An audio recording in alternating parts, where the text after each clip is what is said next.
Hey guys, it's Quickie Baby, and we are going to get a double dose of gameplay in the Comet. I'm going to be showing you two games where, hopefully, I can learn from my mistakes. And you guys can too. And I can hopefully draw out little bits of the games where maybe the outcome of the battle has been changed.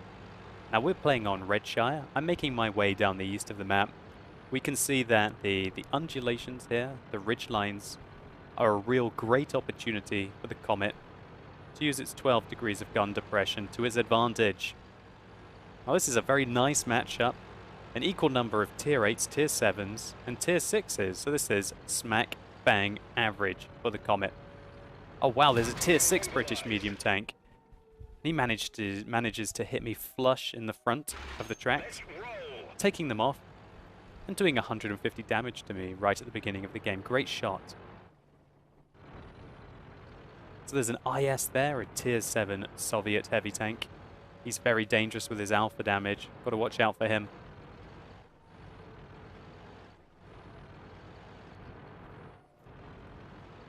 And right now I'm thinking I don't want to get rushed by the enemy tanks. And a KV-1S appears as well, and that's when I think, okay, it's time to start moving back.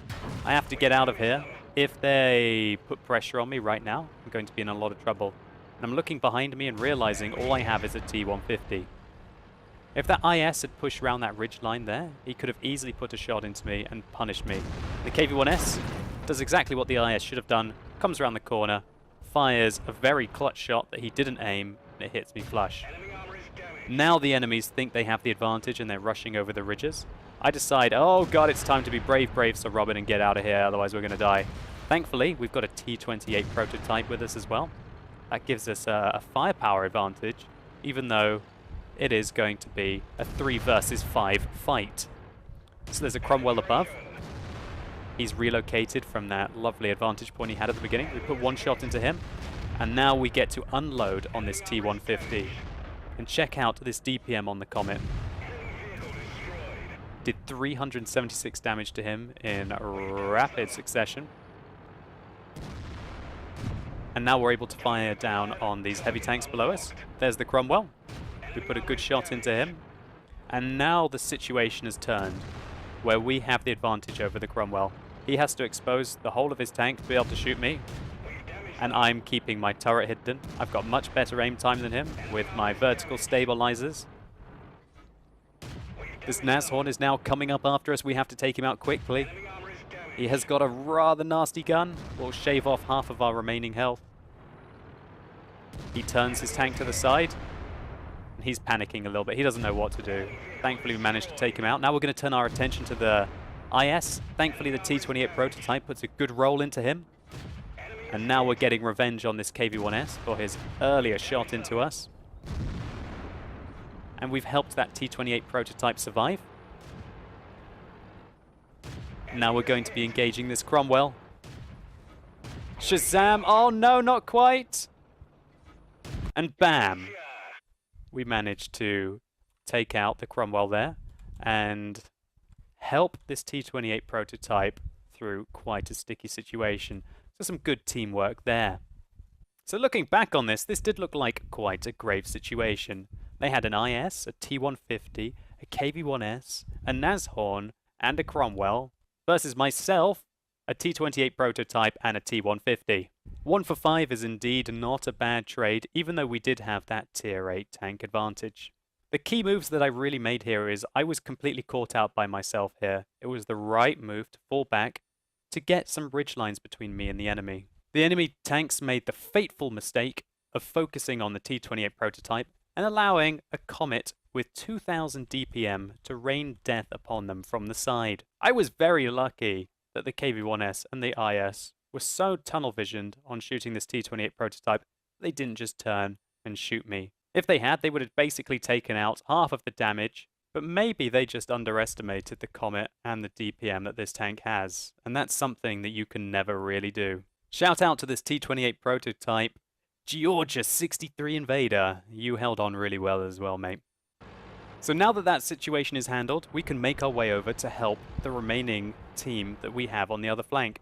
And right now, we're still down 2 tanks. We've done 2,428 damage, and we are still down 2 tanks. So that means that the enemies are having some great success on the western flank. But thankfully, we're evening up the score a little bit here with these lovely flush side shots that we have on the Black Prince. So I'm firing blind there. You've got to watch out in the Comet, though.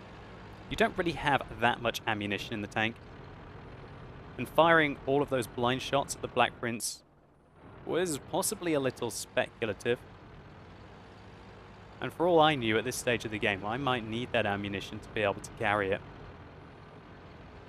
So we're going to use the mobility of the Comet to negotiate into the mid-ridge, to be able to put some pressure up on the western ridge here, and also spot them for my team. This was kind of the changing point in the game. Having this side position, the enemies didn't notice me until it was too late. So we're trying to fish for the last kill on this VK.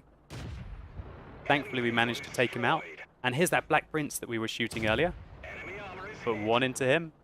And we pull back, so we only have to expose as little of our turret as we possibly can. That's the goal here. Expose as little of our turret as we possibly can while we take out the Black Prince. That's 1,000 damage done so far to the Black Prince.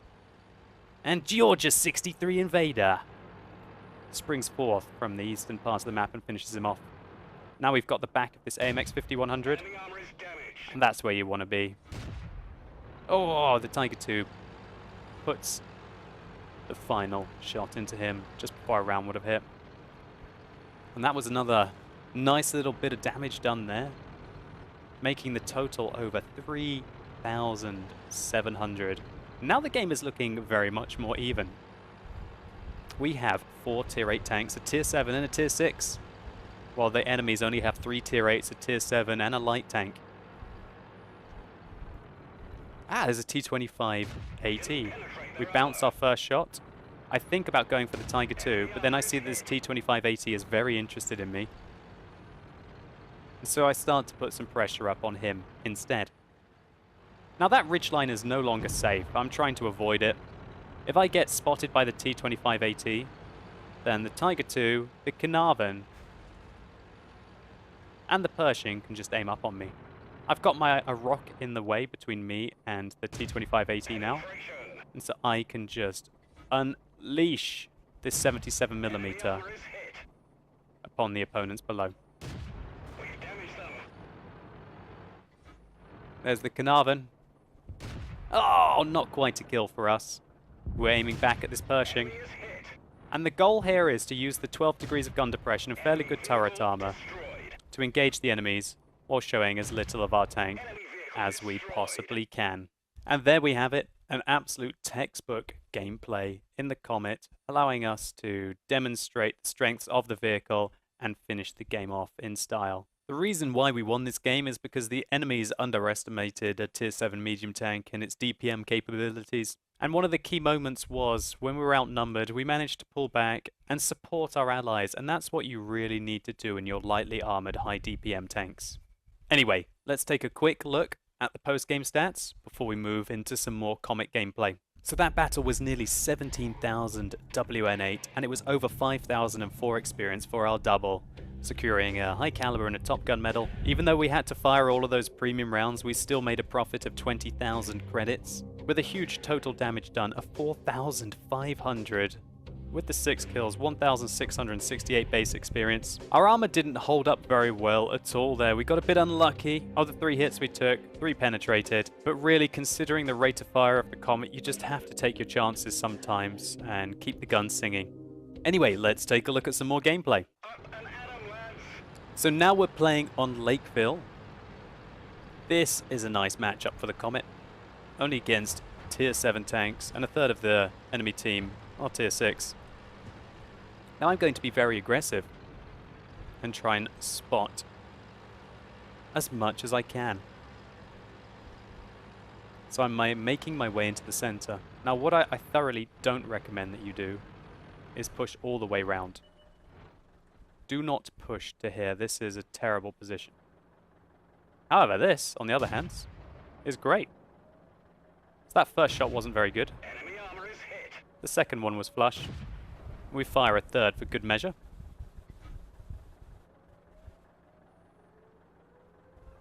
Oh, a little Hellcat. A very dangerous tier 6 tank destroyer. I'm worried about getting spotted, but I decide that the opportunity is far too juicy.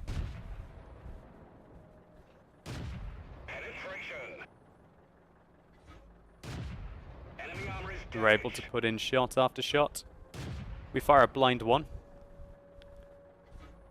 but it didn't connect. We could see someone ram over the wall there, and that's a very dangerous thing to do. Try not to take out any debris while you're moving around the map. All that would have achieved the enemy vehicle there is giving me the opportunity to shoot him. Oh, that was a bit of a donkey shot. That one wasn't so bad.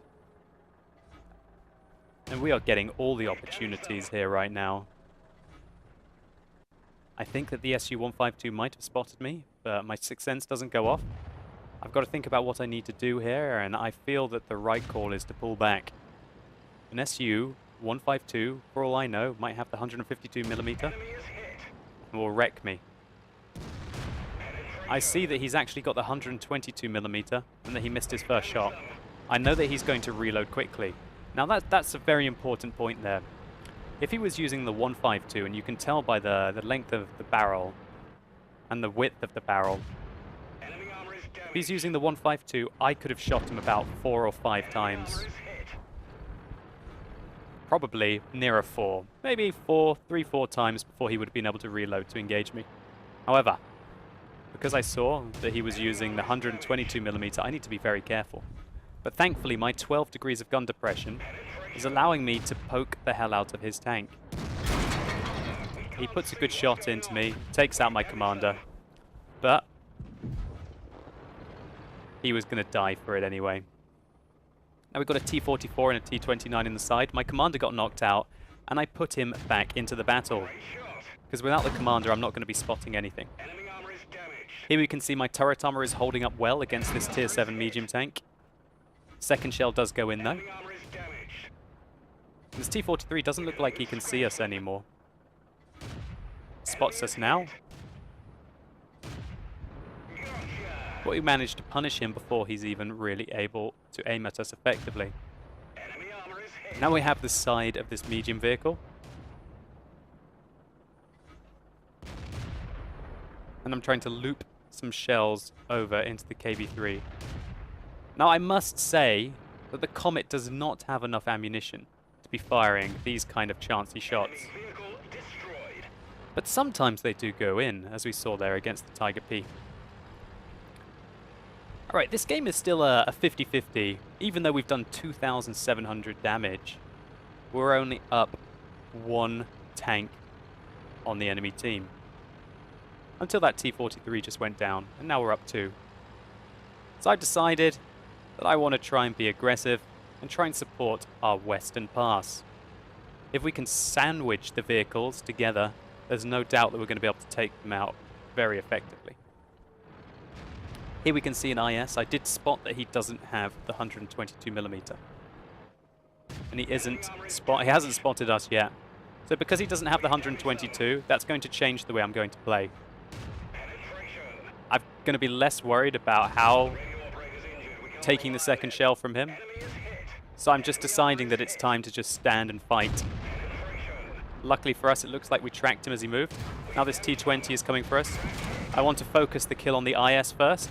So we make the kill on the IS. Next, it's time to engage this T-20.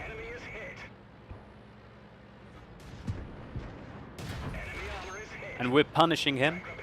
We're putting pressure on him. He's using the 90mm and we're using the Comet's 77mm. Sorry, 77mm. And we just wrecked that T-20. Absolutely murdered him. His 90mm might have the alpha damage, but he doesn't have the DPM. We bounced one of his shots, which is absolutely brutal for him. While if we bounce shots, it doesn't matter so much. And even with our standard rounds, which we've run out of now because we've had to do so much damage in this game, we could still penetrate all over his tank very easily, with enough gun depression to aim down directly on his hull. Now what could the T-20 have done differently there? Well, one, he could have tried to get behind my tank, because I don't have gun depression over the rear of the Comet, so I couldn't be aiming down on his hull armor as effectively. Secondly, he really can't afford to not penetrate a shot. If you fail to penetrate a shot against a tank which has higher DPM than you, then that's really going to spell out your demise. Now I kind of smell blood in the water here, so to say. But that KV-3 is still on full health, and he can very easily carry the rest of this game. So we're going to put some pressure up on the KV-3.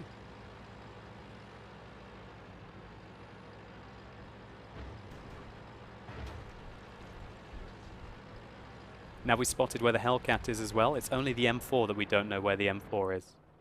There's the Hellcat.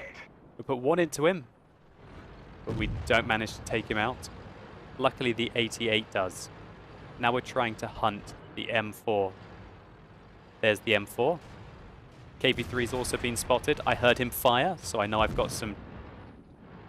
I know I've got a few chances to fire at him.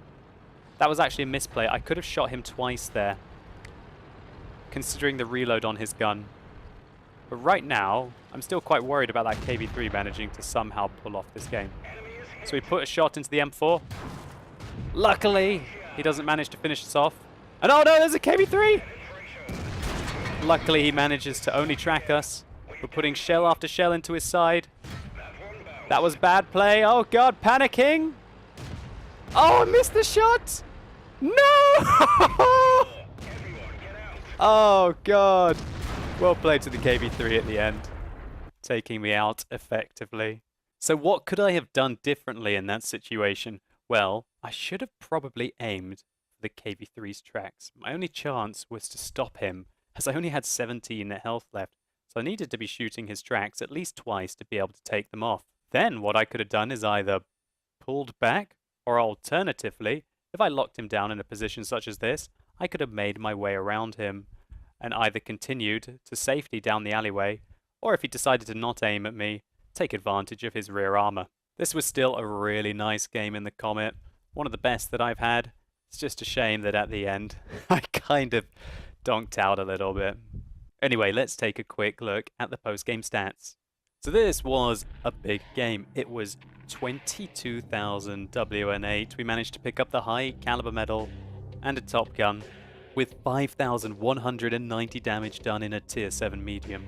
So even though we spotted 8 enemy tanks during the battle, quite a few of those were at the beginning of the game, we only got 81 damage upon detection points, which was disappointing, and I was really hoping that this number was going to be closer to a 2k base game. Still, 1,798 experience is one of the best rounds I've ever had in the Comet. That time, we got hit by 9 shots, of which 8 penetrated, leaving us on very low health indeed. And low enough health to be rammed to death by the sole remaining KV-3. What a great ram by that guy. Even though we ran out of ammunition having to carry so hard, even without the bonus credits from this event, we would have still made 10,000 credits profit. And hopefully this replay showed you a little bit more of the capabilities of the Comet. Anyway, I hope you guys enjoyed this double dose of gameplay. I've got lots of Comet gameplay all over this channel, including a full review of the tank, which I feel is one of the strongest vehicles tier for tier in the game. If you've enjoyed this replay, please consider rating it down below. I'd really appreciate it and it helps me out. And as always, thank you so much for watching. You've been epic, and hopefully I'll see you soon.